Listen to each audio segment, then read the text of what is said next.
Mañanas en Libertad, con Luis del Pino. ¿Qué jeta tengo?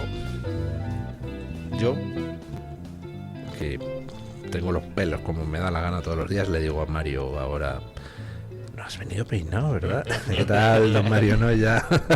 Buenos días. Consejos vendo y para mí no tengo. Hay que predicar la virtud, aunque uno no sea virtuoso. Sí, señor, sí, señor.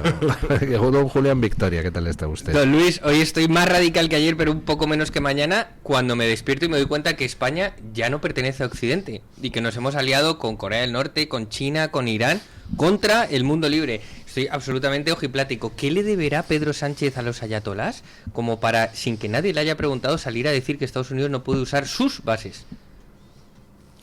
Pues es una buena pregunta. ¿Qué le debe a Irán? No sé. Deberíamos preguntar a algún experto. Le podemos preguntar a Pablo Iglesias, por ejemplo, a Irene Montero, ¿no? ¿Qué creen ustedes que le debe Pedro Sánchez a Irán? Bueno, yo creo que Pedro Sánchez está simplemente en huida hacia adelante, ¿no? Bueno, lo ha hecho durante toda esta legislatura. Se está pretendiendo erigir en líder de los no alineados, como hizo Zapatero, los no alineados con la libertad y con la democracia y con la decencia, claro. Es Zapatero 2 también en esto, ¿de acuerdo? Y lo peor de todo es que además lo dice predicando valores universales y demás. Me dice, pero qué maldita broma es esta, ¿no?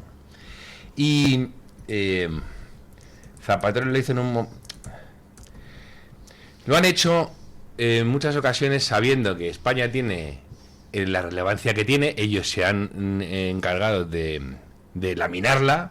Y entonces dicen, venga, vamos a empezar a hacer gestitos efectistas, que a nosotros no nos va a pasar nada, ya nos defenderán los demás. No, ya se ha acabado. Ya va a empezar a ser otra historia. Y la jugada de él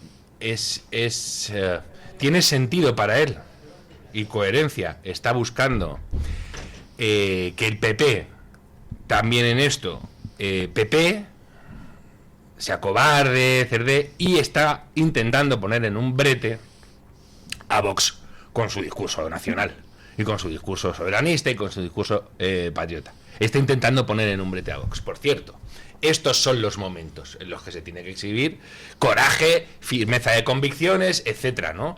Y dejar meridianamente clara a la gente cuáles son tus posiciones y por qué las defiende. Pero él lo ha tirado por ahí.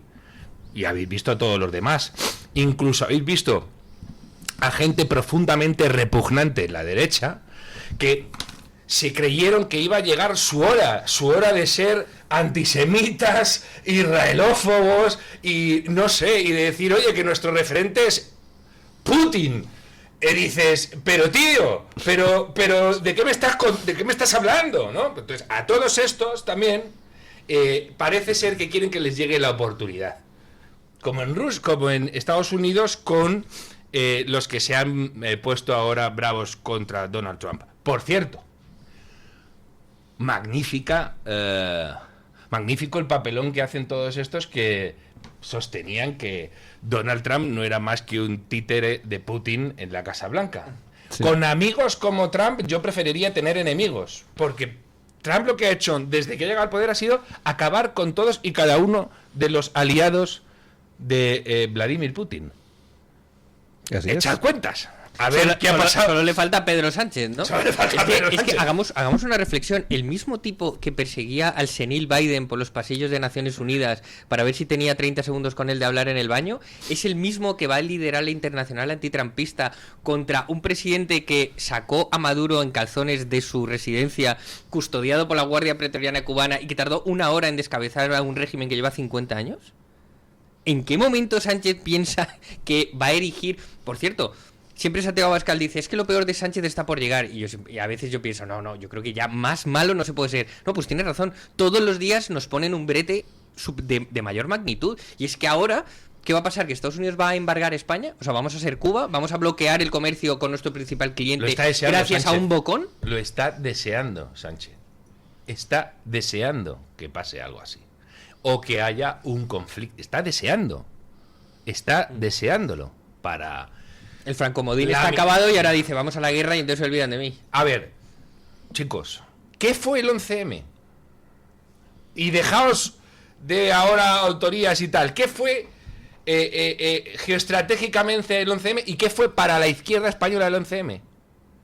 La aniquilación de la derecha, para que se olvidara volver al poder.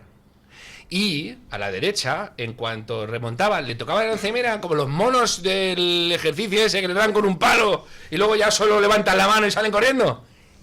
Es lo que quieren. Necesitan un acto que suponga un shock de tal calibre que paralice a la derecha. Están buscando eso de nuevo. Y Pedro Sánchez, por desgracia, tiene calada parte de la sociedad española. La misma sociedad española que consideró legítimo que un marroquí, según su versión, que un marroquí colocara bombas en un tren con civiles, matara a 200 personas porque se había invadido Irak. Vale, esa misma España que lo que hizo fue decirles a los criminales: oye, que si tenéis que matar españoles, que están todos aquí, mirad, este es el edificio, Génova, o sea, van a un partido, no fueron a la Moncloa, fueron a un partido. Entonces, si tenéis que poner bombas a estos, a sus votantes, a sus familias o lo que sea. Y luego en las urnas lo refrendaron con una derrota estrepitosa del gobierno que debería haber salido reforzado con 500 diputados de 350. Con independencia de lo que hiciera luego ese gobierno, lo que hizo Estados Unidos con George Bush, etcétera.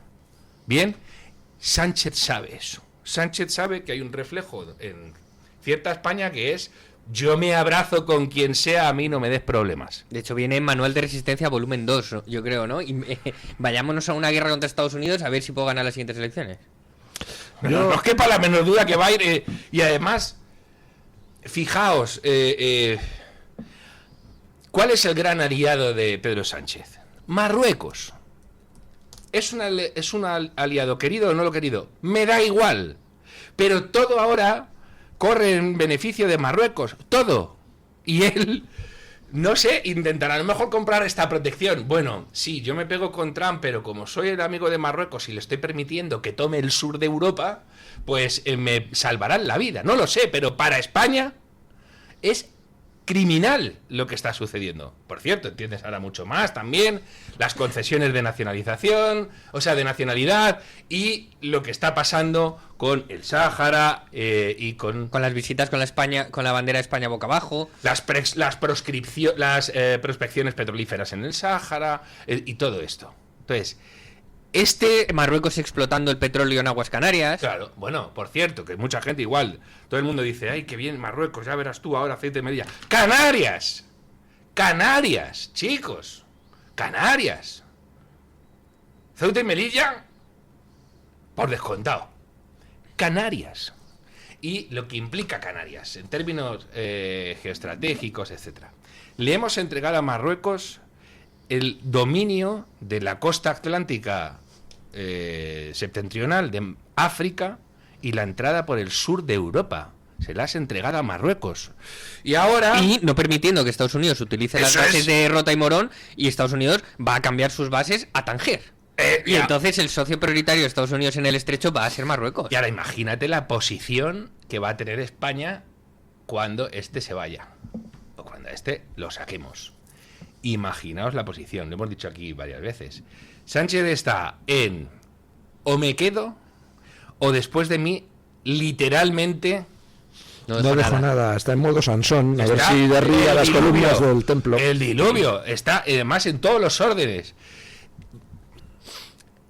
Vais a ver lo que necesita el que venga. Arreglar las cuentas públicas, bueno, en fin, porque este tío lo que ha hecho ha sido colocar todas las minas que sea posible, y su baza es: chicos, tengo yo aquí el plano donde están las minas y yo sé cómo activarlas o desactivarlas. Y que la sociedad le compre eso, que seas el sujeto objeto de chantaje permanente con sus aliados. Sus aliados son tipos que proclaman en España, tipos que proclaman abiertamente que su idea es acabar con España. Y fuera, Marruecos, que es el único país que tiene conflictos territoriales con España abiertos, y todo lo que ha sido el antioccidente. No, anda, que los que salen diciendo, ¿no? Oye, que Pedro Sánchez... Chicos, ¿habéis visto los papelones que ha hecho este hombre con Cuba, con Venezuela, con el propio Irán? ¿De qué me estáis hablando? No, encima no le hagáis ahora ser el campeón, el príncipe de la paz, etcétera, ¿no? Estamos viendo cosas, me encantan. Ver a columnistas meapilas del periódico ABC, de la manita De con Bildu, de la manita con Irene Montero, de la manita con Pedro Sánchez para criticar a Estados Unidos e Israel. Es, vamos, Juan Manuel de Prada ha publicado un artículo en el ABC que den gracias los señores del ABC de que para nosotros, para Trump, pues España, pues es que realmente tampoco es tan importante, porque si no les caía una demanda, porque algunas de las cosas que se dicen en ese artículo son bastante más fuertes contra Trump que eso que hizo la BBC de manipular un vídeo y que le ha valido a la BBC una demanda de 10.000 millones de dólares. Yo me lo haría mirar, señores del ABC, porque ciertas cosas, pues a lo mejor resulta que acaban engordando la cartera de Trump. Se puede criticar sin caer en la imputación de delitos graves, como por ejemplo el de pederastia. Pero no, bueno, que es acojonante. Que es que si lees a ciertos gurús de la derecha, resulta que la República Islámica de Irán es territorio mariano, os lo juro. Que han dicho que es que allí se venera a la Virgen, dice, y que tiene a Jesús como un referente, y tú. Antes veía turulato ya, ¿o qué pasa? Antes veía un tuit de una señora que decía, anda, pues Jamenei sí felicitaba la Navidad, no como nuestros políticos de izquierda de aquí. Y digo, perdón, felicitaba la Navidad, Jamenei, qué tío tan bueno. Es una cosa alucinante. Entre ahorcamiento de homosexual y lapidación de mujeres, felicitaba la Navidad, qué tío. Siempre saludaba a los vecinos, no me explico cómo ha matado a 38 personas y tal. Es alucinante. Es como el típico vecino que sale, que mata a toda su familia y salen las vecinas diciendo, ay, era un chico fantástico. Siempre te hablaba en el ascensor y tal. Mira, el periodista argentino, franco-argentino Alejo Shapiri ha publicado un tuit buenísimo que sí, dice, lo he comentado esta mañana, pero coméntalo otra vez, por favor. De esto es un concentrado de la Alianza Iliberal. Dugin, el ideólogo de Putin, retuitea al nazi de Hinkel citando a Irene Montero contra la intervención de Estados Unidos e Israel por destruir la teocracia de los ayatolás. Está exacto, es que es así. Y ojo, porque aquí también hay que tener muy en cuenta estas cosas. No cualquier enemigo de mi enemigo es mi amigo. Hay enemigos de mis enemigos que son basura. Efectivamente. Basura, maldita basura. Y también digo, y no me conocéis precisamente por ser de los cantores de Hispalis. Menos mal que existe Vox, perdón. Voz Media también, señores, consulten voz.us.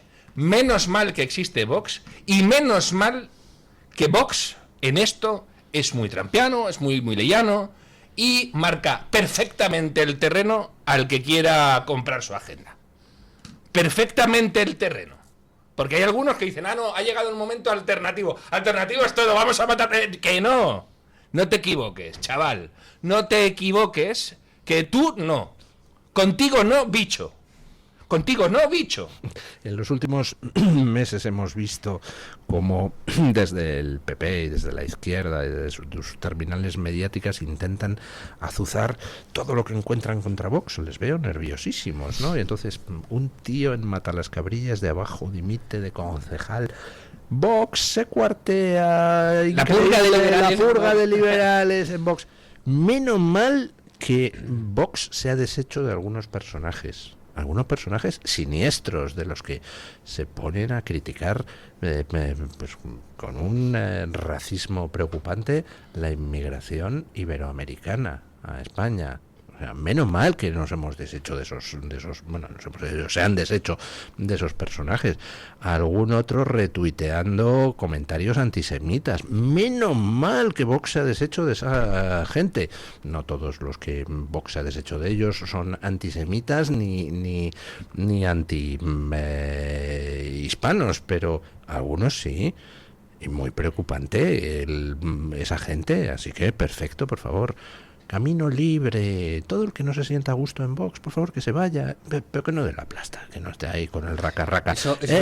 Que me he ido. Ah, menos mal que me lo ha dicho porque ya se me había olvidado. Lo Usted reflexionaba el otro día, don Luis, y es que una vez leí, y creo que viene al caso, el gas más tóxico y venenoso que inventó el ser humano no es ni el gas mostaza, ni el gas pimienta, ni el gas lacrimógeno, sino el incienso. Porque una vez respiras el incienso ya no puedes soltarlo. Y entonces no me cabe en la cabeza como la gente que se ha ido de Vox al mundo privado o a lo que sea, o su familia, o a ganar dinero totalmente legítimo, se levanta todos los días pensando, voy a decir algo de Vox a ver si puedo hacerles un poquito de daño. ¿Qué más te da, tío? Tú ya te fuiste. Pero aparte es que lo dicen como si a alguien le importara. Dice, que me he ido de Vox. Que tengo algo que opinar sí, sobre tío, esto. ya nos lo ha dicho 36 veces. No me lo digas la 37, me importa un solo. No, es que Santiago Abascal se ha quedado solo, o solo queda Santiago Abascal, ¿no? En fin. Pero bueno, lo que ha dicho usted es, efectivamente es muy importante. Qué importante es que exista Vox y que además tenga las ideas tan claras en ciertas cosas, como por ejemplo antiamericanismo y chorradas anglófobas. No, eso que se vaya uno, yo que sé, a Núcleo Nacional o a algún partido de Romerales. Antisemitismo, no, fuera. Aquí a tocar las narices no. Y además es el partido que lo tiene más claro en toda Europa de los de esa órbita ideológica, porque por ejemplo en la AfD alemana pues existe ahí un reducto siniestro, desde luego quien lo lidera no es así, pero hay por ahí sus remanentes raritos.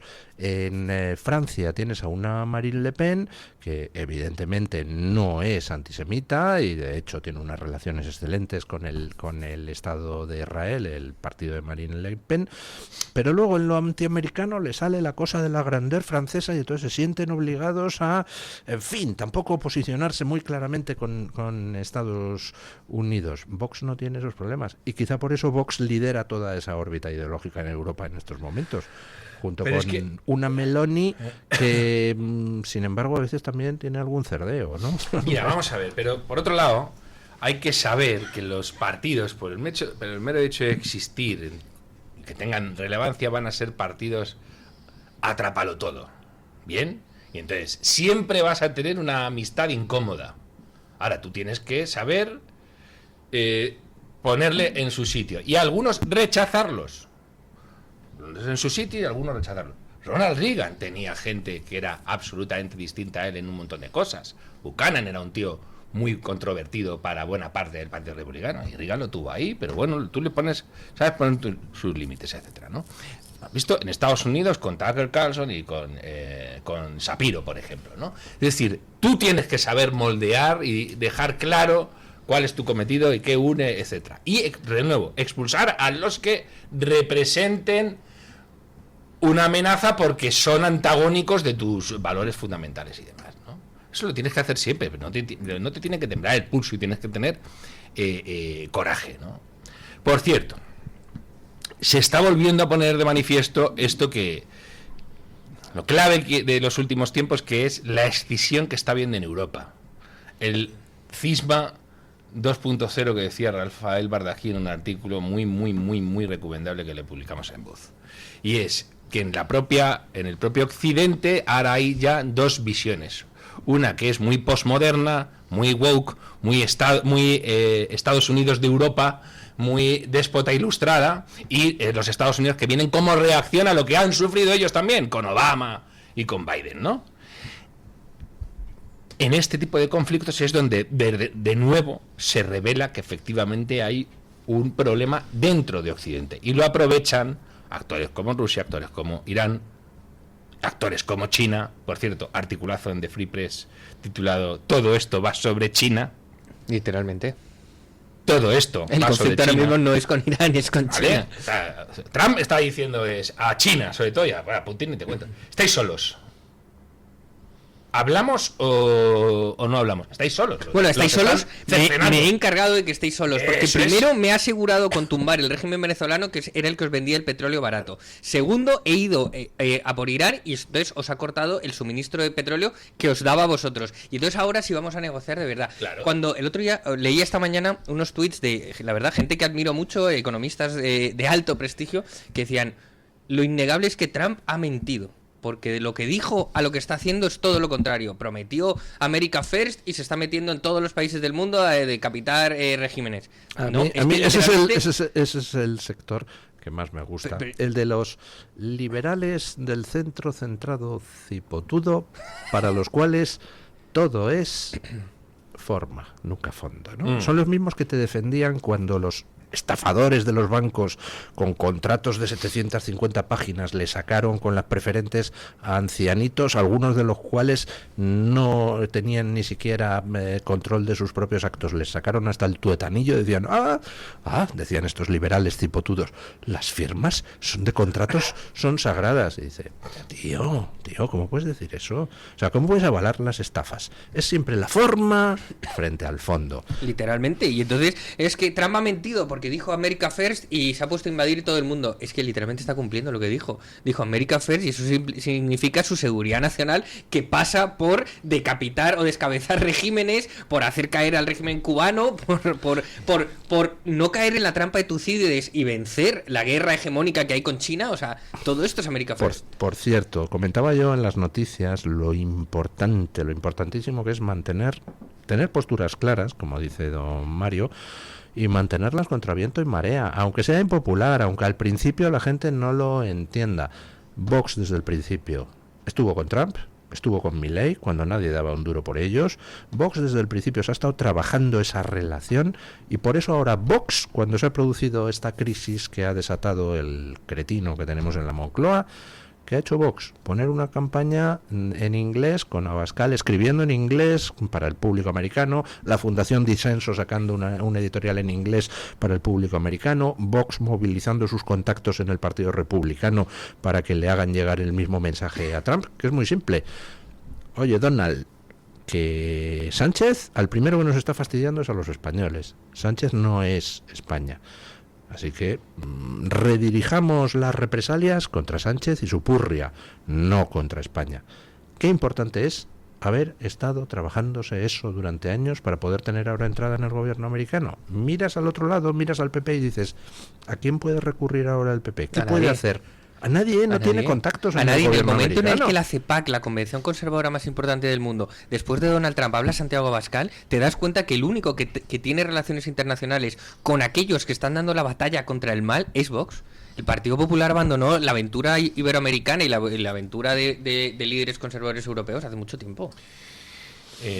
Y esto además probablemente le moleste especialmente a Aznar, porque Aznar fue un tipo que verdaderamente tuvo mucho más influencia de la que tenía su país en un momento dado en el mundo. Yo he visto en Estados Unidos, en círculos conservadores, rendir homenaje a Aznar muchos años después de que abandonara el poder. Por eso lo que tú has dicho ahora le va a hacer mucha pupa, porque ese tipo de networking lo está haciendo Disenso. Y lo está haciendo. A lo mejor eso explica Vox. La rabia de Aznar contra Vox. Sí. Le han desplazado como... Claro, no, y porque, fijaos, y te encuentras... Mira, hace poco estuve en un seminario muy interesante y se hablaba de la transición, y todo había salido muy bien. Y en las negociaciones constitucionales todavía salió muy bien. Y entonces de repente te decías, bueno, pues a ver si me explican qué es lo que ha salido mal en España. Porque esa misma gente te está diciendo, no, iba todo muy bien, y ¿de repente qué? De repente cuéntame. Incluso, mira, y de nuevo, todo es 11M. Vuelve al 11M. De nuevo. Es que fíjate, es que ni siquiera hace falta abrazar una tesis de qué pasó. El Partido Popular descansaba su éxito electoral en dos cosas, solo dos: la economía y la lucha antiterrorista. El Partido Popular presumió de haber acabado con ETA, cuando ETA no estaba enterrada. ¿La habías matado o no la habías enterrado? Te meten 200 muertos 2 días antes de unas elecciones en la capital de España y no te enteraste de qué pasaba, que era lo peor, cuando vimos las operaciones de intoxicación que se producen y de repente ves que tu gobierno está despistado. No mintieron, no sabían qué había pasado. Entonces tú ahí tienes que decir, ¿y ahora qué? llevabas en el gobierno 8 años y no sabes qué te ha pasado. Te ha metido 200 muertos en unas elecciones que ibas a ganar. Además habías soltado el manillar. Nombra a Rajoy, fíjate, no era Metternich, nunca lo fue. ¿Por qué? Porque ibas a ganar las elecciones. 200 muertos, macho. Ni te enteraste de por dónde te venían. Entonces, así ha sucedido. Bueno, hacemos una pausa publicitaria y volvemos. Quizá ya vaya a empezar la comparecencia de Pedro Sánchez, el bombero torero. Tu voz, tu libertad, tu radio. Radio Libertad. Cuando depositas plástico, metal y bricks dentro del contenedor amarillo, facilitas su reciclaje en nuevos productos y mantienes limpia nuestra ciudad. Haz tu magia con el reciclaje. Colaboran Ecoembes y el Ayuntamiento de Madrid. ¿Tu piel ha perdido firmeza? ¿Tus articulaciones están más rígidas? La fórmula de Aminopac contiene aminoácidos precursores del colágeno y vitamina C necesarios para la salud de tu piel, huesos y articulaciones. Dale a tu cuerpo lo que necesita para producir colágeno con Aminopac. Pídelo en tu herbolario o farmacia o visita ahora mederinutrición.com. Si sufres de artrosis de manos, los guantes de Relax Quantic Nanotech con su masaje, vibración y calor mejorarán tu calidad de vida. Eficacia demostrada en ensayo clínico. Recuerda, si tienes artrosis de manos, guantes Quantic Nanotech. Y para las personas que lo tienen localizado en la rodilla, la rodillera de Mejorando tu Vida, que utiliza ondas de radiofrecuencia. Os cambiará la vida, al igual que el cinturón para aliviar el dolor de la zona dorsal y lumbar, gracias a una combinación de láser dual, infrarrojos, calor local y masaje por vibración. Recuerda, llámanos al 900-730-122 y si llamas ahora, solo para los oyentes de Radio Libertad, gratis un tensiómetro que habla. 900-730-122. Disfruta de la radio, del medio de comunicación más creíble. Radio Libertad, Madrid 107.0.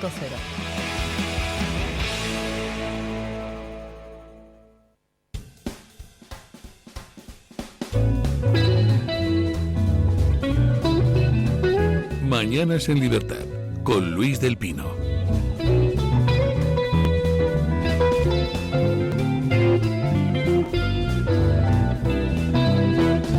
Bueno, tenemos con nosotros a dos invitados ilustres. Don Emilio Esteban Anza, de CEU Cefas. ¿Qué tal está usted? Muchas gracias, buenos días Luis, y muchas gracias por concedernos este potente altavoz tuyo para dar a conocer esta iniciativa. Y don Juan Navarrete, del Instituto Juan de Mariana. ¿Qué tal está usted? ¿Qué tal, Luis? Buenos días, un placer. Bueno, nuestros entrevistados de hoy vienen para hablar de algo, pues la verdad es que impacta.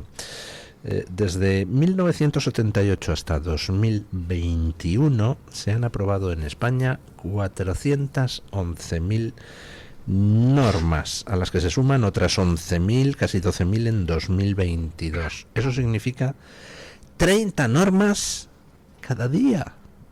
Una norma nueva cada 45 minutos. Pero esto es un sin Dios, que se suele decir. Eso es. Sí, y al final, como bien dices, Luis, una norma cada 45 minutos. Yo siempre digo que cuando terminemos este programa seguramente haya una nueva norma o un par con cientos, si no miles de nuevas hojas, ¿no? Y al final esto, tanto CEU Cefas como el Instituto Juan de Mariana nos dimos cuenta de que había un entramado burocrático y una hipertrofia normativa absolutamente brutal, que la gente no es consciente de ello. Y según un último informe que sacó el Instituto Juan de Mariana, que se denomina asfixia empresarial, el coste de la sobreregulación de toda esta hipertrofia normativa alcanza los 90.000 millones de euros. Estamos hablando de que es casi un 5% del PIB nominal, un 7,5% real, más o menos, ¿no? Pero claro, no son 90.000 millones que el Estado tenga para gastar si no estuviera esa regulación, sino que son 90.000 millones en general en la economía. Y para ponerlo en un pequeño ejemplo, ¿no? Por ejemplo, el código de edificación que se quiere sacar aquí en España, para que, por ejemplo, un edificio tenga que tener X material ecosostenible, o que tenga la obligación, por ejemplo, de 2 plazas de parking de bicicletas, que yo no sé cómo es una plaza de parking de bicicletas, sinceramente, hace que el coste de cada vivienda ascienda en 18.000 euros. Es decir, esto básicamente quiere decir que en España está... Yo, sinceramente, perdóneme el exabrupto, pero creo que un parking de bicicletas debería implementarse atando una cuerda alrededor de los testículos de un político y colgando la bicicleta de ahí. Efectivamente, porque básicamente estamos hablando de que en España es imposible, o está prohibido, literalmente por ley, construir vivienda barata. Entonces, por una parte, este coste económico, y por otra parte, esa inseguridad jurídica que da esta hipertrofia normativa es brutal, porque claro, un inversor, tanto nacional como internacional, que quiera venir a España a poder abrir una empresa, a poder emprender, dice, oye, yo tengo esta normativa, esas 411.000 normas que ha nombrado antes Luis, que son absolutamente complejas, se entrelazan entre ellas, se contradicen entre ellas además, y que cada 45 minutos tengo una nueva ley, es humanamente imposible que nadie esté al tanto de toda la normativa que se ejecuta y que se declara en España. Por lo tanto, la inseguridad que te da eso a la hora de invertir tu capital es total, ¿no? Don Emilio, han puesto ustedes en marcha un proyecto, un estudio que se llama Desenredar España, donde pues han analizado de todo ese aluvión de normas, a ver qué hacemos con él, y han analizado las que se han aprobado, las leyes en época de Sánchez, y llegan a la conclusión de que de cada 6, 5 habría que echarlas a la basura o reformarlas profundamente, porque no es que no sirvan para nada, es que son perniciosas. Eso es, esta iniciativa nace con una doble convicción, es algo que me gusta aclarar al principio. Por un lado, como ha explicado perfectamente Juan, entendemos de manera unánime dentro del equipo, cada uno con sus sensibilidades y su línea de pensamiento concreta, existe un consenso absoluto en torno a la necesidad de afrontar pues este problema estructural que padece España, que es el de la hipertrofia normativa. Y por otro lado, la convicción de que gobernar, por supuesto, exige principios, exige coherencia, pero exige también una visión a largo plazo, ¿no? Disponer de una hoja de ruta es lo que consideramos que marca la diferencia entre lo que es una mera alternancia en el poder y lo que es verdaderamente gobernar, ¿no? Y aquí consideramos que las instituciones de la sociedad civil, como puede ser el Instituto Juan de Mariana, CEU-CEFAS o la Fundación Frida Argentina, con le tengo que interrumpir porque va a hablar nuestro querido presidente desde la Moncloa. Queridos y queridas compatriotas, me dirijo a vosotros para informaros de la crisis que se ha desatado en Oriente Medio, de la posición del Gobierno de España y de las acciones que estamos llevando a cabo. Como sabéis, el pasado sábado Estados Unidos e Israel atacaron a Irán, que a su vez respondió bombardeando de forma indiscriminada 9 países de la región y una base británica situada en un estado europeo, en Chipre. Quiero, ante todo, expresar la solidaridad del pueblo español con los países atacados ilegalmente por el régimen de Irán. Desde entonces, las hostilidades han continuado, cuando no crecido, provocando centenares de muertes en hogares, en escuelas, en hospitales, también el desplome de las bolsas internacionales y la disrupción del tráfico aéreo y del estrecho de Hormuz, por el que transitaba hasta hace muy poco el 20% del total del gas y petróleo mundial. Nadie sabe con certeza qué pasará ahora. Ni siquiera están claros los objetivos de quienes lanzaron el primer ataque. Pero tenemos que estar preparados, tal y como dicen los promotores, para la posibilidad de que esta sea una guerra larga, con numerosas bajas y, por tanto, con consecuencias graves también a escala global en términos económicos. La posición del Gobierno de España ante esta coyuntura es clara y consistente. Es la misma que hemos mantenido en Ucrania o también en Gaza. En primer lugar, no a la quiebra de un derecho internacional que nos protege a todos, especialmente a los más indefensos, a la población civil. En segundo lugar, no a asumir que el mundo solo puede resolver sus problemas a base de conflictos, de bombas. Y finalmente, no a repetir los errores del pasado.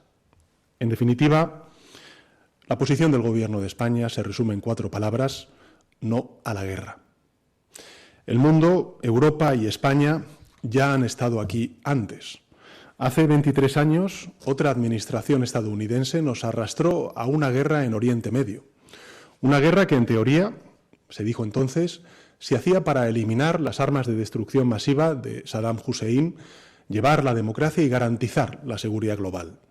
Pero que, en realidad, visto en perspectiva, produjo el efecto contrario, desencadenó la mayor oleada de inseguridad que ha sufrido nuestro continente desde la caída del muro de Berlín.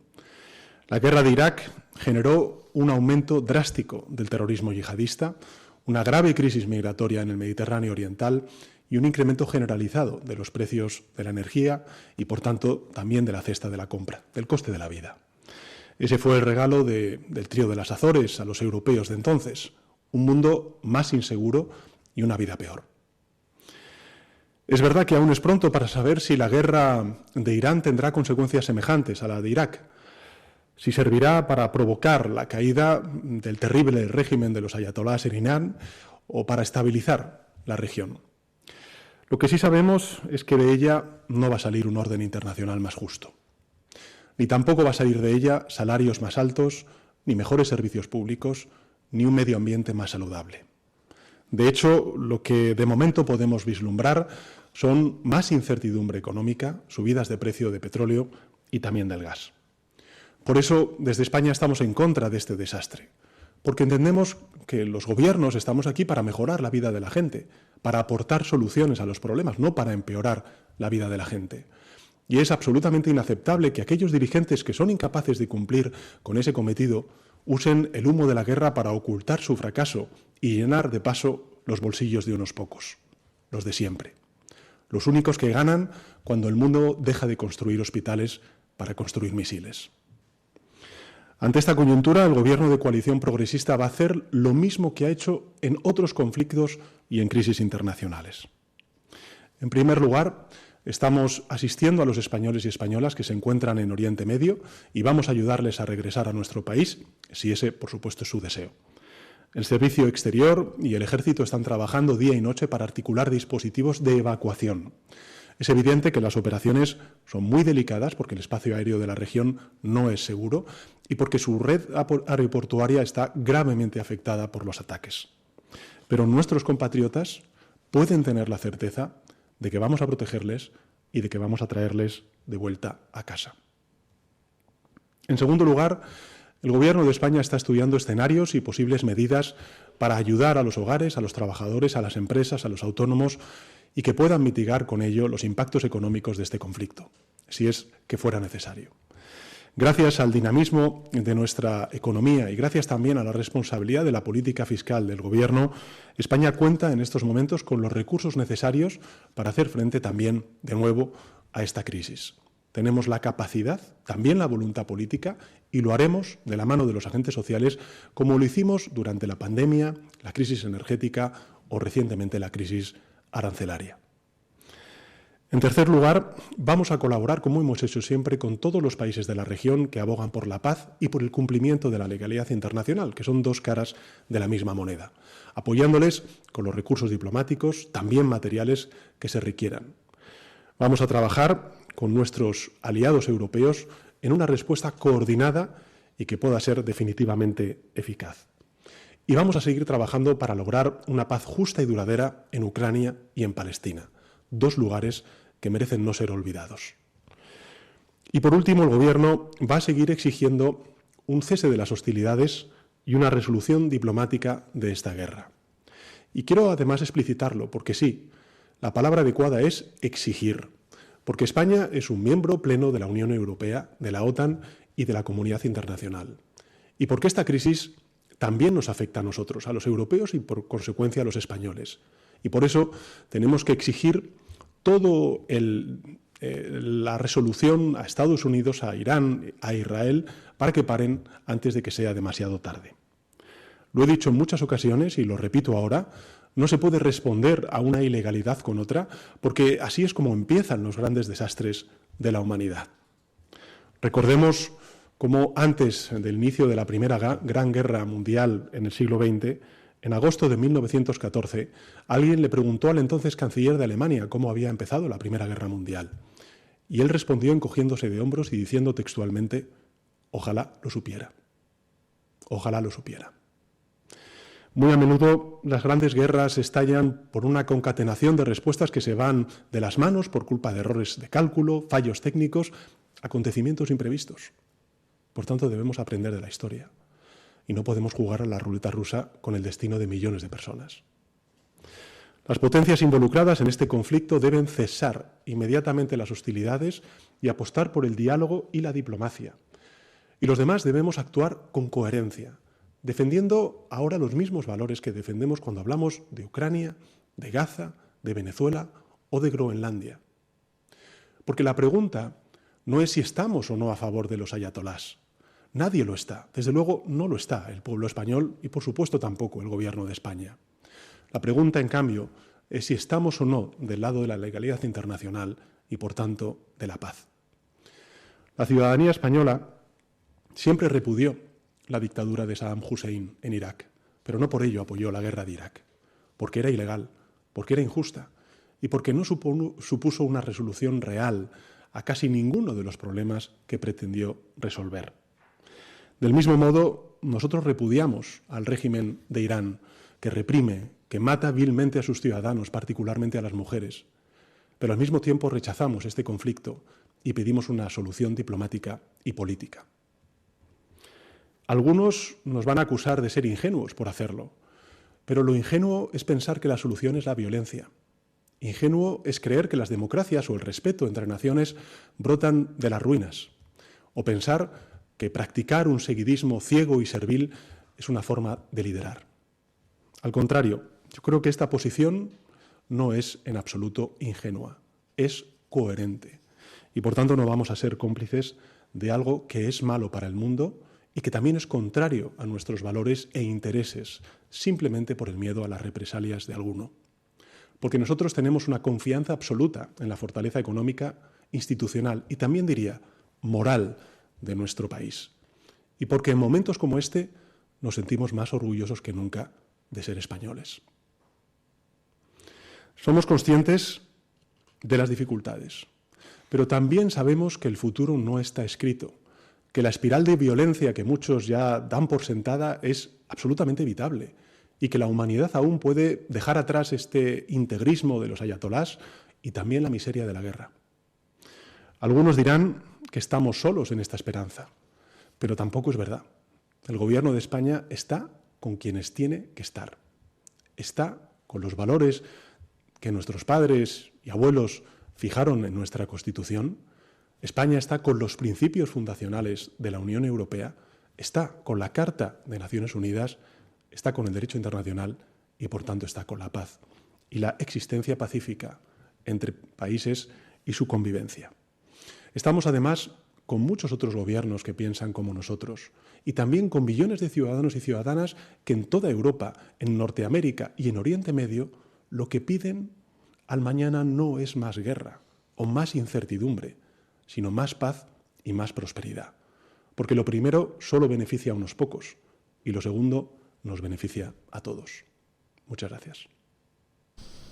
Bueno, resumen de la comparecencia, son las 9 y no he desayunado. Si Trump quiere ayuda, que la pida. Eso es básicamente el asunto. Es una broma, don Mario Noya. ¿Se han fijado ustedes en lo que no ha dicho Sánchez? ¿En lo que no ha mencionado? ¿Cuál es el elefante en la habitación que no ha querido tocar? Los iraníes. Las iraníes, los homosexuales colgados de grúas, las mujeres lapidadas, los manifestantes masacrados por Irán. Para esos no ha tenido ni una maldita palabra. Es decir, para decir, hombre, saludamos el que se puedan liberar de esa opresión odiosa, para eso no ha hecho nada. Y ha usado una comparación histórica muy curiosa y tramposa. Dice, porque ¿cómo se llegó a la Primera Guerra Mundial? ¿Por qué te fijas en la primera, Sánchez? ¿Por qué no te fijas en la segunda? ¿Cómo se llegó a la Segunda Guerra Mundial? Con un régimen que se dedicaba a agredir a sus vecinos, como Irán, como un régimen que reprimía a su población con toda la crueldad, como Irán, y al final las potencias occidentales que habían estado intentando evitar la guerra por todos los medios, no tuvieron más remedio porque el nazismo, como es el islamismo radical, es insaciable. ¿Por qué te vas a la Primera Guerra Mundial y obvias la Segunda? Farsante. Y dice, hay mucha gente haciendo dinero con la guerra, como tú con las renovables y con las obras públicas, pedazo de... en fin. Bueno, ¿qué les ha parecido aquí el muchacho? Ojo, es una cosa alucinante. Bueno, lo hemos dicho al principio, se presenta como el líder de los no alineados. No ha dicho, creo, ni una vez la palabra aliados, ni una vez. Es más, ha dicho, nosotros estamos con quienes tenemos que estar, y ha empezado a citar derechos y la ONU. No está hablando, solo ha dicho la OTAN al principio, como para decir, no me podéis echar, pero no se considera, está fuera de, porque no está ni con Estados Unidos e Israel, ni con Irán. No ha mencionado la palabra aliados en ningún momento. Y va de Chamberlain. Se le ha olvidado también lo que pasó antes del no a la guerra, que es el 11S. Es que a lo mejor se le olvida a la gente lo que fue el 11S, y que había un tipo que había gaseado a su propia población, a los kurdos, que había gaseado, que le dijeron, oye, no tendrás armas nucleares por ahí, ni armas de destrucción masiva, y se negaba a, que eso fue lo que precipitó, en ese contexto explícito, la guerra de Irak. Por cierto, que vayan a Irak a preguntar a la gente si... Oye, verdaderamente estaban mejor con el carnicero de Saddam Hussein, que tenía uno de los regímenes represivos más espeluznantes de la zona, o ahora que votan, etcétera, con todas las turbulencias que ha tenido Irak, ¿vale? Por cierto, que cayó en manos de Irán porque se le dejó hacer a Irán, que esta es muy buena. Y luego, segunda, estamos muertos, ¿la habéis oído? Nos vamos a encargar de tomar medidas para... Estamos muertos. Van a empezar a topar precios, van a empezar a controlar la economía como solo saben ellos. Y este maldito indeseable ha dicho que estamos en una posición espléndida para gestionar este tipo de cosas, que nuestra economía va como un tiro, ¿dónde? En las pelotas, va, como un tiro en las pelotas de los contribuyentes. ¿Se han dado cuenta ustedes de otra cosa que tampoco ha mencionado? Igual que no ha mencionado a los iraníes. Hay otra cosa que no ha mencionado, que son lo que ayer dijo Trump. Esta es una comparecencia escrita antes de que Estados Unidos anunciara ¿cómo? Pues te voy a cortar las relaciones comerciales, ¿no? Don Luis, muy llamativo lo que ha dicho Mario. No ha mencionado la palabra aliados. A lo mejor es porque sus aliados son Bildu, Esquerra y todos esos, y entonces no era políticamente correcto decirlos. Me ha llamado la atención 4 cosas. La primera, ha dicho, hoy nos sentimos orgullosos de ser españoles. ¿Quién de sus aliados que los mantienen en el gobierno se siente orgulloso de ser español? Ninguno. 2. Pero mira, cómo hemos ido al patriotismo, que hemos dicho al principio, que es que este va a presentarse ahora como el patriota. Sí, como el Salvador Nacional. Ha hablado de moral, el tipo que promulga el relativismo moral. Ha hablado de... El yerno de Sabiniano. Es decir, el que lo ha escrito en la sauna, le ha dicho, preguntas menores, nos va a darle al mundo las lecciones de moral. Y 3, ha dicho que una ilegalidad no se puede combatir con otra ilegalidad. Todo lo que ha hecho en su gobierno ha sido ilegal. Es más, ha regularizado ilegales, lo cual es ilegal. ¿De qué está hablando? Recordemos una cosa. La principal misión de los ejércitos es la disuasión, no es la guerra. Y por tanto es mejor ser un guerrero en época de flores que un jardinero en época de guerra. Entonces, evidentemente tenemos que estar preparados para evitar la guerra. Porque efectivamente Trump ha dicho, ¿por qué empiezan las guerras? ¿Por qué empezó la Primera Guerra Mundial? Esto es muy fácil. Tiempos difíciles crean hombres fuertes crean tiempos buenos crean hombres débiles crean tiempos difíciles. Así empiezan las guerras. Y estamos en ese momento, hombres débiles creando tiempos difíciles. Por Pedro Sánchez seguía la Unión Soviética, el muro debió de ser la caída del muro debió de ser un acontecimiento, como para Pablo Iglesias, dramático. En fin, ¿qué os voy a contar que no sepáis? Y me tiene que enseñar en qué punto de la legalidad internacional, que es un libro que todo el mundo sabe, se distribuye junto con la Biblia de los Gedeones, vas a Estados Unidos, ¿no? Y está el libro de la legalidad internacional. Está que la Segunda Guerra Mundial fuera legal, ¿vale?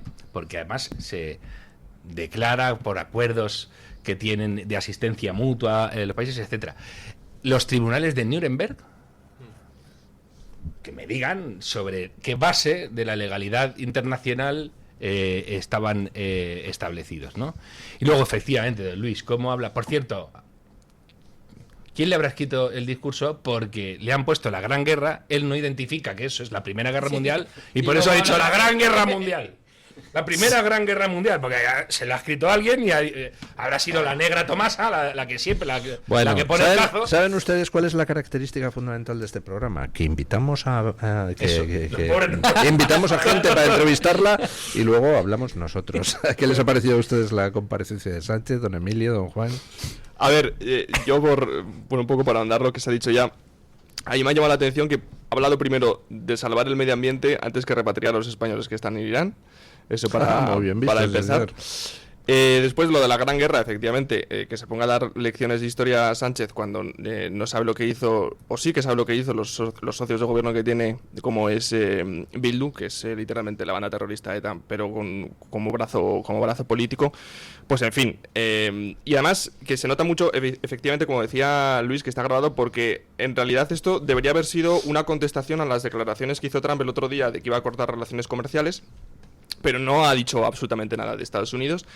Y lo cierto es que cortar relaciones comerciales con la primera potencia del mundo, yo no sé si es positivo o negativo, pero desde luego que podría ser una catástrofe para nuestra economía. Y en fin, que al final este gobierno nos alinea con lo peor, o sea, nos alinea con Irán, nos alinea con Venezuela. Es que somos algo así como en la Guerra Fría, esos países no alineados que estaban vinculados con otros países que no eran ni los de la Unión Soviética ni los de Estados Unidos, estaban un poco así a ver... Pero que siempre trabajaban en cierto modo para la Unión Soviética. Claro, efectivamente. Eran los no alineados en apariencia. Exacto. Entonces, en ese panorama estamos. La verdad es que la política o la política geopolítica y las...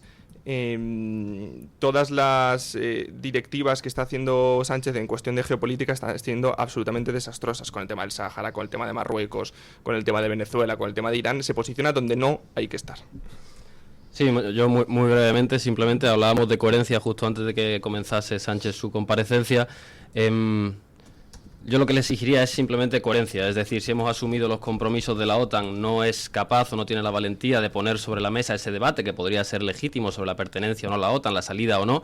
Una vez dentro, lo que se debe adherir es a las exigencias de esa organización internacional, cumplirlas y no decir estamos dentro pero para lo que nos interesa, para lo que no nos interesa no, en función de criterios ideológicos un poco arbitrarios y partidistas, ¿no? Entonces, coherencia. Si queremos pertenecer a la OTAN, asumimos sus compromisos. Si queremos salir de ella, planteémoslo en sentido estricto del término, a través de un referéndum o como se estipule legalmente. Y nada, simplemente este breve comentario. Bueno, ¿alguna cosa que quieran ustedes añadir sobre aquí el trilero? ¿O retomamos el tema de la motosierra? Es que igual que él está hablando de cosas pasadas de fecha, yo creo que abundar sobre algo que ha hablado sobre, quiero decir, su comparecencia no iba en línea con la realidad, con la actualidad. Entonces, ¿para qué vamos a ahondar en lo que ha dicho si es anacrónico? Pero ahora, fijaos, habla de la ingenuidad. No es ingenuo, es más malo que las arañas. Y atención, porque... de nuevo, juegan muy bien con el imaginario. ¿Va en serio que la imagen tóxica del inicio del siglo es la foto de las Azores? ¿Y no los espantos que provocaron los tipos contra los que iba esa foto? ¿De verdad? Estos tíos hacen que te mentalices con... Es como si tú ahora de repente dices, los terroristas, claro, matan porque es que los perseguís. Como los perseguís, matan. Entonces, si no los persigues, si no los matas, entonces ellos dejan de matar. De nuevo, otra vez, están poniendo justificaciones a los atentados. Claro, esto pasa porque nosotros hemos actuado. Van siempre así. La foto de las Azores de verdad es el mal. Ahí es el problema de la derecha cobarde, que no se ha atrevido nunca a defender esa fotografía y a decir, ¿qué foto estás defendiendo tú? Plantéamelo. Y además se les ha olvidado lo que era Saddam Hussein, el invasor de Kuwait y el de la espantosa guerra de Irán, que por el otro lado tenían a los ayatolás. No sé si conocéis esta historia que te deja espeluznado. Mandaban niños al frente con llaves en el cuello para el paraíso. Eran niños que iban abriendo minas. Eran niños que los ponían literalmente de carne de cañón. Pero claro, ya dicen que son sahids, que ya son mártires y todo se acaba. Esto era con lo que estábamos lidiando, ¿de acuerdo? Y el orden internacional del que se beneficia, el gorrón está hecho por gente que paró los pies a esa chusma. De todas formas, plantea una cosa muy interesante todo esto. Si se fijan ustedes, siempre el ciclo son 2 años. Se producen los atentados del 11S. ¿Cuánto necesitó la izquierda progre occidental para dar la vuelta a la opinión pública? 2 años. Entonces ya empieza todo lo del trío de las Azores. El ataque, el pogromo contra Israel del 7 de octubre. ¿Cuánto necesitó la izquierda occidental progre para darle la vuelta a la opinión pública y venderlo del genocidio, Israel, genocidas? 2 años. Siempre hacen lo mismo. Cuando hay un prodigio de brutalidad por parte de sus aliados, siempre hacen lo mismo. Repliegue inicial para luego, 2 años después de un machaque constante de la opinión pública, tratar de darle la vuelta a la tortilla. Bueno, pues tenemos que aprender de la historia y no dejar que nos lo hagan con este otro siempre, detalle, ¿no? Siempre, en minuto 1, hay uno que dice, eso es una salvajada, criminales, genocidas, no sé cuánto. O sea, vamos a ver, nosotros tenemos una ministra que está sujeta, sigue siendo ministra, que el 7 de octubre, no el 8, el 7 de octubre publicó una fotografía con un guerrero palestino con una onda diciendo arriba... Que eso era resistencia. El 7 de octubre no había hecho nada a Israel, salvo ver cómo exterminaban a judíos. Ver cómo exterminaban a judíos. Esta hizo eso. ¿Dónde está el gobierno ahora? En eso, claro. Entonces, ¿qué hacen? Van corriendo a la ventana para ver qué es legítimo y qué no es legítimo. Y entonces están blanqueando todo el argumentario comunista, proterrorista, todo lo que queréis. Escuchad a Bildu. Bueno, dejemos ya este sujeto y vamos con la motosierra. Estábamos hablando de ese, ¿qué es? ¿Proyecto? ¿Qué es libro? ¿Es estudio? ¿Es cátedra universitaria? ¿Qué es?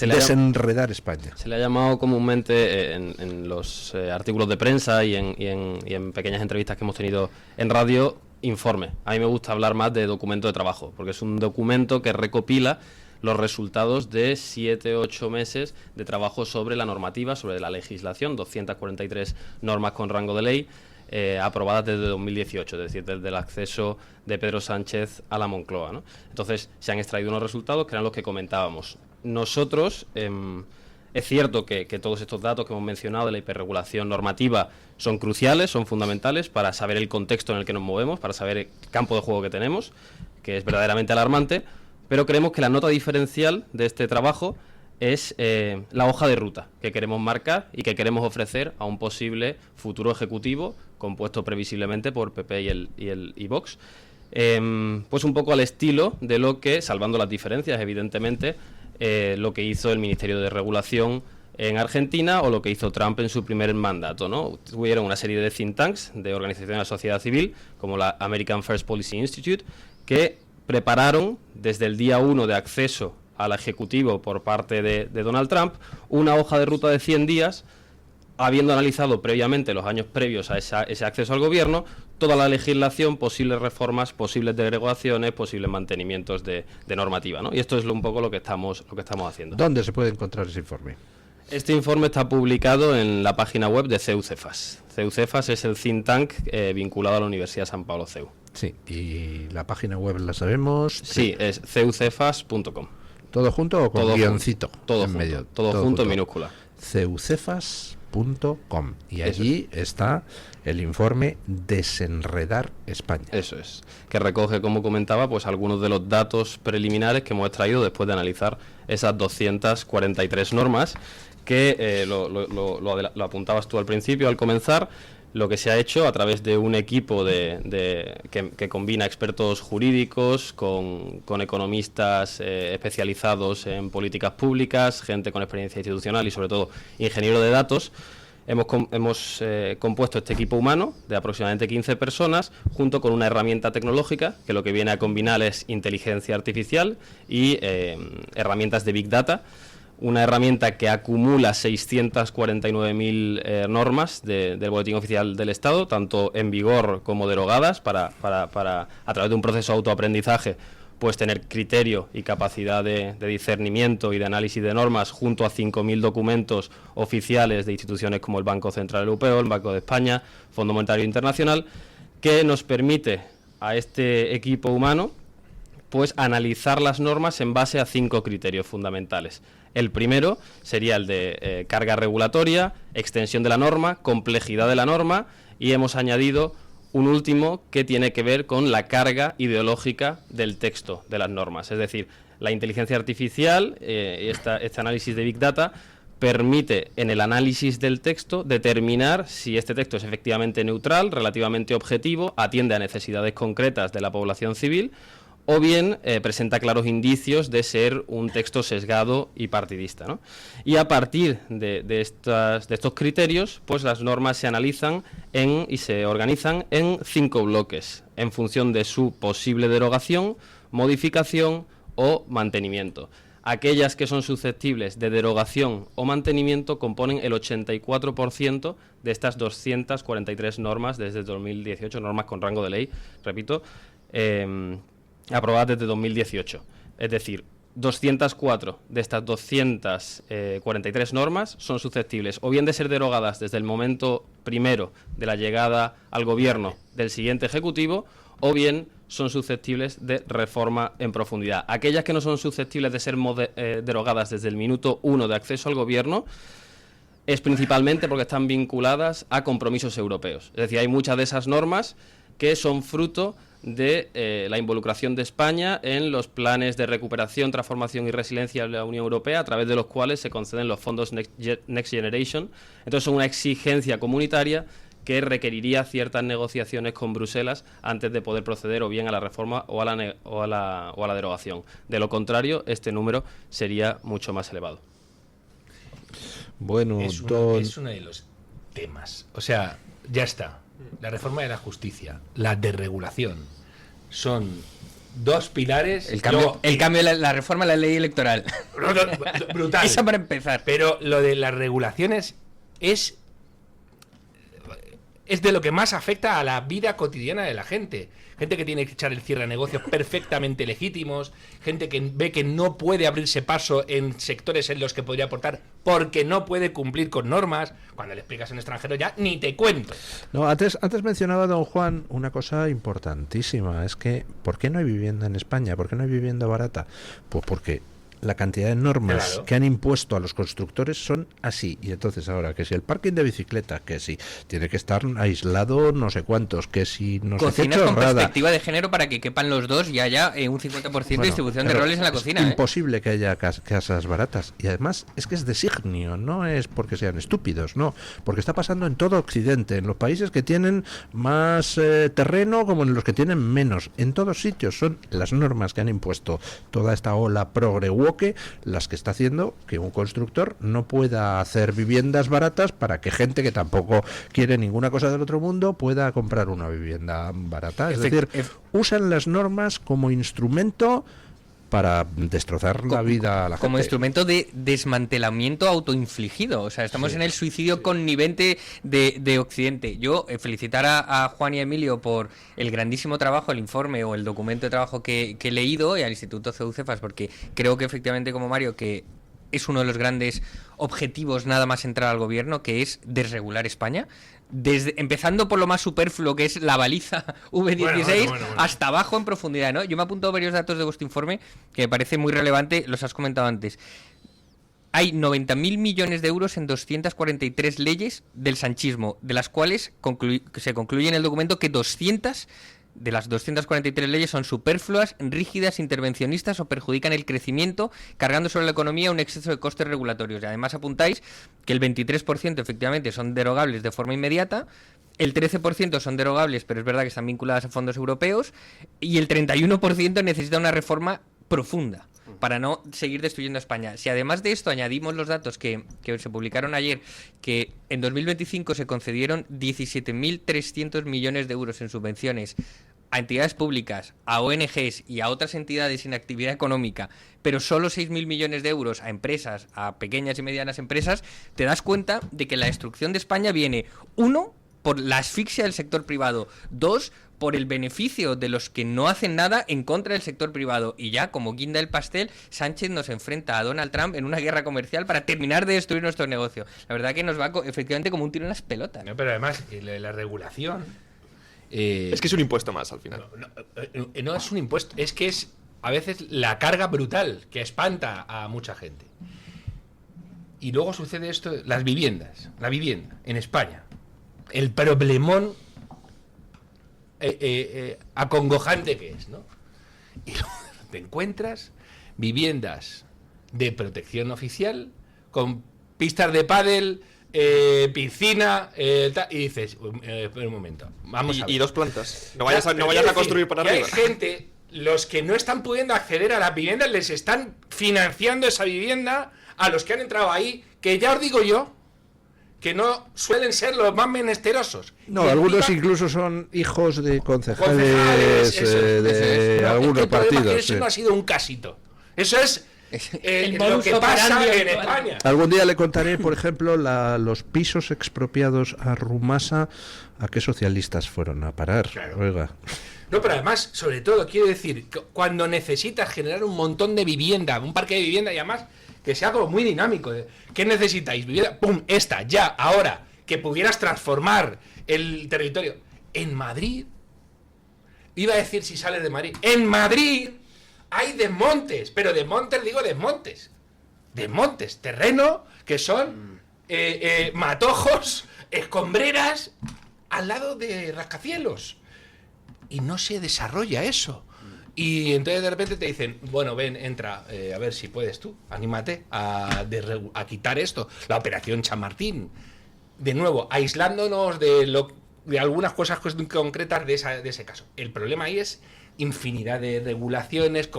No se puede, porque cuando regulas tanto, partes de esta base. No sois de fiar. A la sociedad, a la ciudadanía dices, no sois de fiar. Y os tengo que guiar yo. Los déspotas ilustrados te dicen cómo tienes que vivir. Y eso está en la base del gobierno despótico que intentan montar en Europa. Igual que, fijaos, lo ha dicho Juan al principio, la primera que nos ha dado en la frente, ¿no? 200.000... Es que está hecha para que tú te sientas indefenso, para que tú no sepas operar. Y tú necesitas operadores... Palabrón en Argentina que está vinculadísima a la corrupción. Necesitas gente que te vaya abriendo puertas y tú... ¡Pero hay que abrir un negocio! Y gente que tampoco abre puertas porque sepa más legislación que tú. No, posiblemente sabe la misma, simplemente tiene los contactos. Claro. ¿Qué es lo que se aplica? Cuando tú tienes 400.000 normas, no se aplica ninguna. Lo que cuenta es la arbitrariedad. Ojo, y esto hablando de las normas. Pero es que recordemos que la construcción de vivienda, el 30% de lo que cuesta construir un inmueble son impuestos. Claro. El 30%. Bueno, me encanta cómo don Juan y don Emilio nos están entrevistando hoy. Tengo que decirle a don Emilio que me quito el sombrero con la labor que está haciendo Cefas de un tiempo a esta parte, sobre todo, porque está como cogiendo el toro por los cuernos de la discusión política a todos los niveles. Y está organizando muchos cursos, seminarios, etcétera, que son bastante necesarios. Como también el Juan de Mariana. Voy a decir yo del Juan de Mariana. Al Juan de Mariana lo que le tengo que pedir ya es que empiece. Yo tengo una batalla con los premios de la libertad. Están muy bien dados a Huerta Rayo, a Rodríguez Brown, a Montaner. Claramente. Ahora hay que empezar a Xavi Alonso. ¿Por qué? Porque se plantó ante Hacienda. No es liberal, me da igual. Claro. La batalla es el mal. Hace 2 años se lo dimos a Javier Milei. Hay que hacer. Sí, pero no, es que no quiero eso.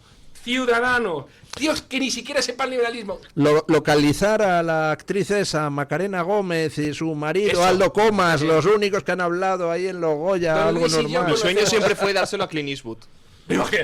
Don Luis y yo tenemos un amigo que el otro día nos confesó que le han embargado, le llegaron a embargar 6.000 euros porque se negaba a pagar por estacionar en la calle.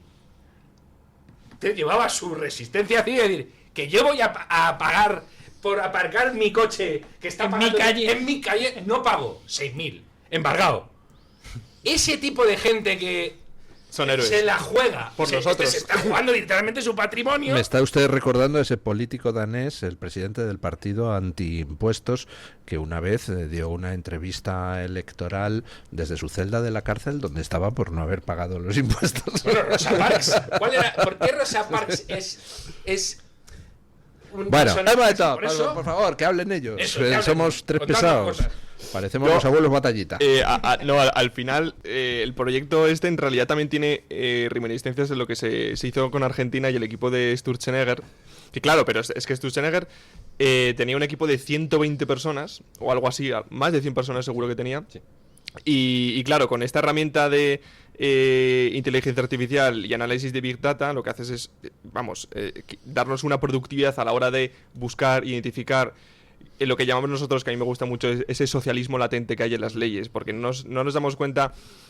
Parece que cuando un Estado impone una ley o una normativa, parece que es objetivo y no tiene carga ideológica ninguna, pero las leyes, como dice mi maestro don Miguel Anso Bastos, las leyes las hacen personas, y esas personas tienen una carga ideológica todas, y muy fuertes. Y por mucho que quieran desprenderse de esa carga ideológica cuando imponen una ley, la ponen en la ley de manera consciente o inconsciente. Y yo creo que este gobierno efectivamente la hace de manera consciente y de mala fe, desde luego. Sí, un poco en la línea de lo que comentaba Mario antes sobre el tema de la vivienda. Efectivamente, se ve al posible constructor, al posible promotor como sospechoso. Entonces, en lugar de liberalizar el suelo, liberalizar el mercado, facilitar la construcción a través de retirar regulación, lo que se hace es precisamente hacer aún más rígida la regulación existente. Reformas aprobadas, pues las prórrogas forzosas del alquiler, prohibición de nuevas exigencias de los propietarios para pues aceptar nuevos inquilinos en sus viviendas. ¿Qué ocurre?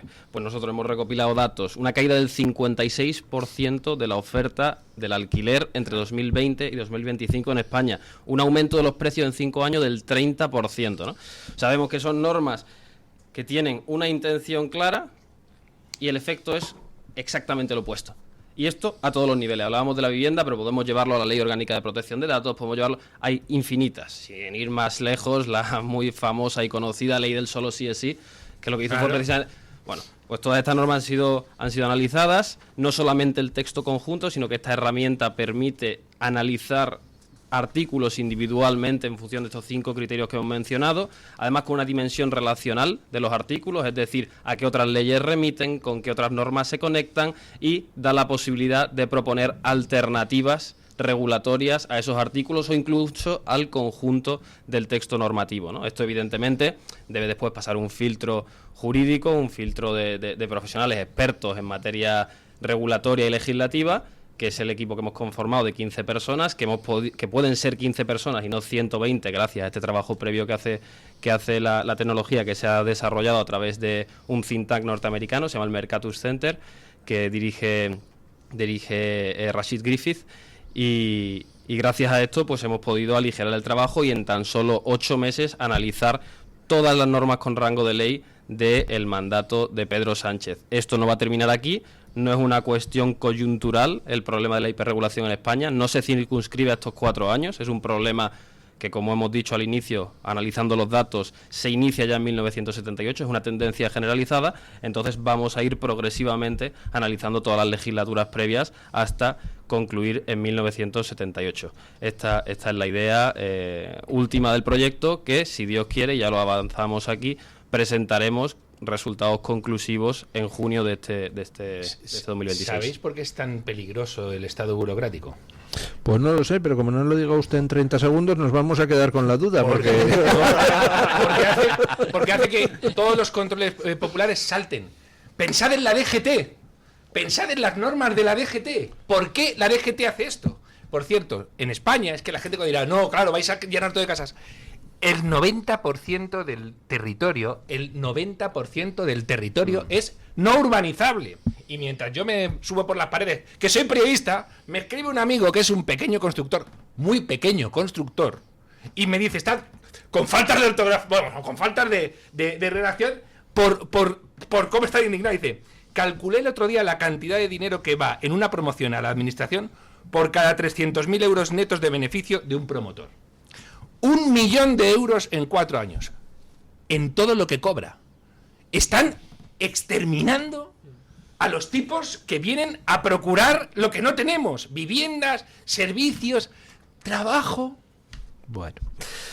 Don Emilio Esteban Anza y don Juan Navarrete, de CEUCEFAS, del Juan de Mariana. Muchísimas gracias a los dos por haber venido a este programa y por presentarnos este proyecto, y muchísimas gracias por poner en marcha el informe, el estudio, como usted prefiera llamarlo. Desenredar España. Entran ustedes en ceucefas.com, supongo que también en el web del Juan de Mariana. Exacto. Y allí buscan Desenredar España y lo encuentran. Todo aquello donde habría que meter la motosierra, que vamos, lo de Argentina se va a quedar pequeño con lo que hay que hacer aquí. Gracias a los dos. Muchas gracias. Hacemos una pausa publicitaria y nos vamos a escuchar la opinión de los oyentes. Tu voz, tu libertad, tu radio. Radio Libertad. Entre los primeros psiquiatras de España está el doctor Francisco de Linares Vivar. En el año 1935 fundó en Málaga el Hospital Psiquiátrico San Francisco de Asís. Desde entonces, en este centro se aplican las más modernas técnicas para curar al enfermo psiquiátrico. Llame al Hospital Psiquiátrico San Francisco de Asís al teléfono 952 20 14 64 o entre en la página web www.hospitalsanfrancisco.com. Estos goles, el clásico de la radio deportiva, en sintonía exclusiva de Radio Libertad, ya estamos aquí. Ya sabes que la noche solamente es para líderes, y por la noche también en la radio contamos el deporte. Y yo sabía que Luis Aragonés ya había firmado. Este es el clásico de la radio deportiva, todos los días de lunes a viernes. Yo estoy aquí muy a gusto en el Villarreal. Ya sabes que estamos en todas las redes, en Twitter, en YouTube, en iVoox y en la aplicación Radio Libertad, que nos escuchas en todo el mundo. Para subir a primera todo ha sido pico y pala, pico y pala. Estamos en la medianoche a partir de las 12, de 12 hasta la 1, de lunes a viernes. ¿Qué más puede pedir? Goles, simplemente periodismo de etiqueta. La doctora Iradier, especialista del Instituto de Microcirugía Ocular, IMO, Grupo Miranza en Madrid, utiliza el tratamiento más eficaz para la enfermedad del ojo seco, con la nueva tecnología de luz pulsada óptima IPL. Con centenares de pacientes tratados y excelentes resultados, la doctora Iradier es referente en España de esta innovación oftalmológica. Doctora Iradier en IMO, Grupo Miranza. Teléfono 910-783-783. Calle Valle de Pinares Llanos 3, Mirasierra, Madrid. Disfruta de la radio, del medio de comunicación más creíble. Radio Libertad, Madrid 107.0. Mañanas en Libertad, con Luis del Pino.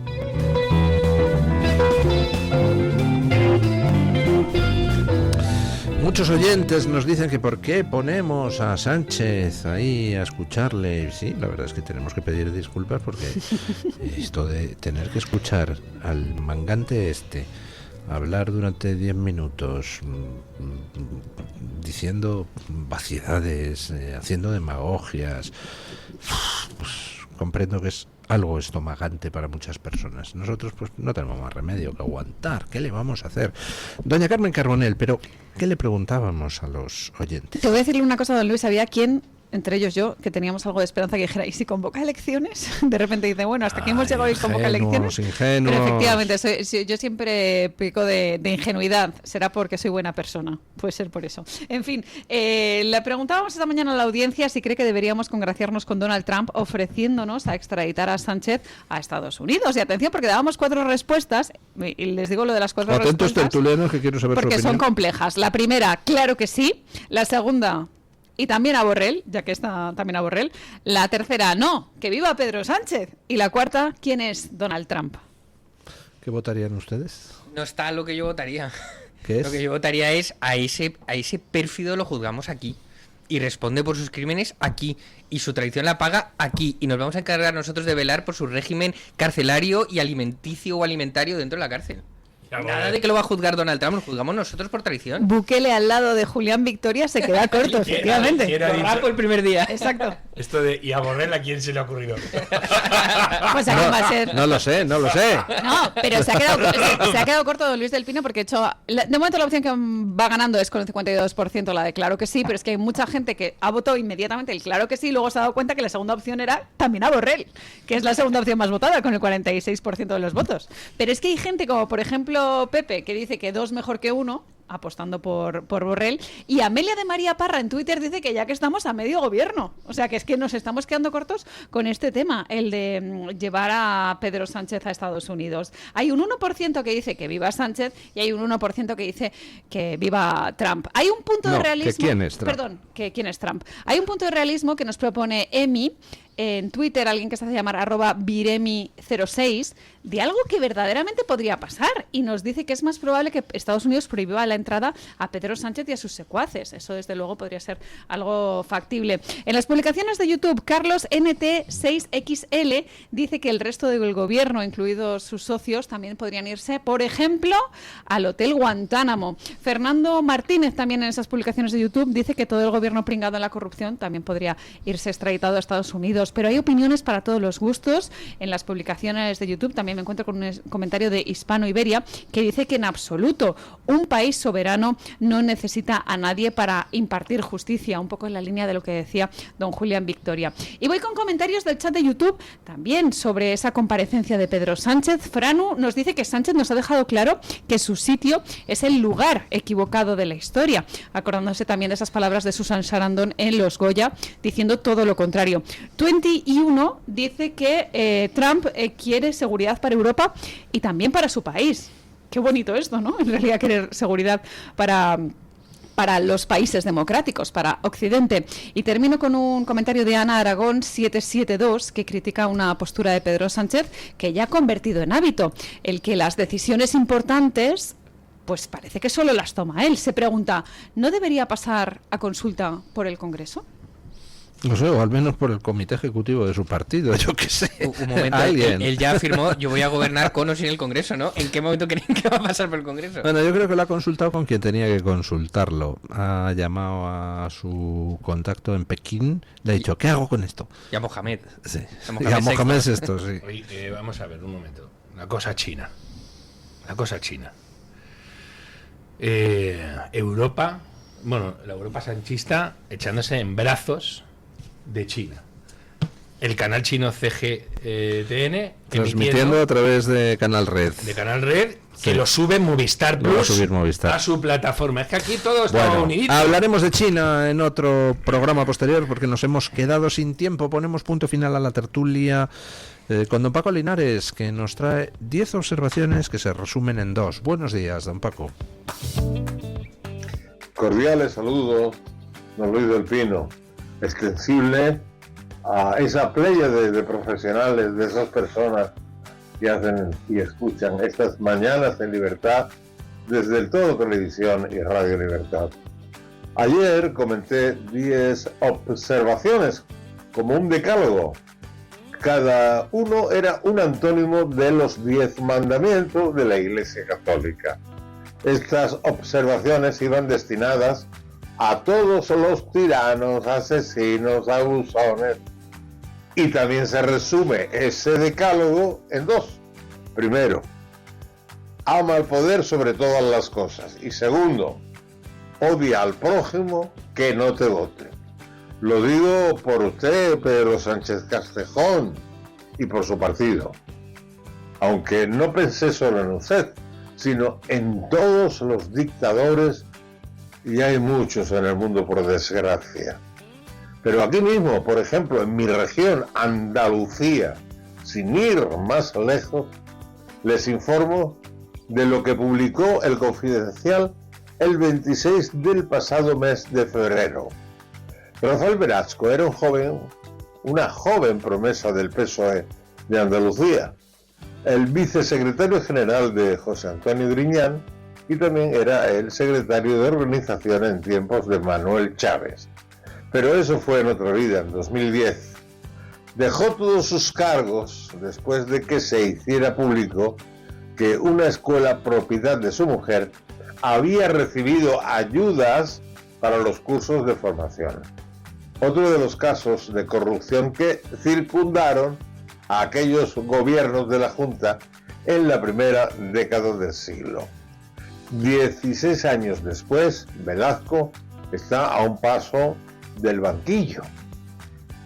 El titular de la sección de instrucción número 6 del Tribunal de Instancia de Sevilla, José Ignacio Vilaplana, ha convertido en procedimiento abreviado las diligencias previas realizadas sobre el caso de Velasco, aunque el auto deja claro que contra la decisión cabe recurso. El escrito del juez Vilaplana da ahora 20 días a las partes y al Ministerio Fiscal para que soliciten la apertura del juicio oral, con escrito de acusación o el sobreseimiento. Ojo, el único aquí en España que suda la camiseta, como dicen ellos, es Conde Pompidou, presidente del Tribunal Constitucional, firmando amnistías a corruptos del PSOE. El Tribunal Constitucional a las órdenes de Sánchez, presuntamente, ¿no? Mañana más y mejor. Punto final.